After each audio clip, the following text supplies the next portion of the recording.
top edge.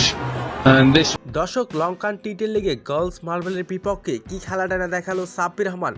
Sabbir এদিন বিধ্বংসী ইনিংসে বাংলা টাইগার্সকে জয় এনে দেন সাব্বির এদিন করেছেন বিশ্ব রেকর্ড। সাব্বিরের খেলা দেখে ডাক আউট থেকে সাব্বিরকে বাহবা দিলেন কুশাল পেরেরা। সাব্বিরের এমন ব্যাটিং দেখে অবাক সবাই। দর্শক বিস্তারিত থাকছে ভিডিওর প্রতিবেদনে। দর্শক আজ লঙ্কান টি-টোয়েন্টি লিগে দ্বিতীয় ম্যাচে গার্লস মার্বেলের বিপক্ষে খেলতে নেমেছে সাব্বির রহমানের দল বাংলা টাইগার্স। এদিন শুরুতে টস জিতে ব্যাটিং করার সিদ্ধান্ত নেন গার্লস মার্বেলের ক্যাপ্টেন। শুরুতে ব্যাটিং করতে নেমে তারা শুরুতে বিপাকে পর্যায়ে উইকেট হারিয়ে, তবে শেষ পর্যন্ত 10 ওভারে 82 রান তুলেন তারা। 83 রানের জবাবে ব্যাটিং করতে নেমেছে সাব্বির রহমানের দল। প্রথম বলে মোহাম্মদ সাজ্জাদকে হারায় বাংলা টাইগার্স।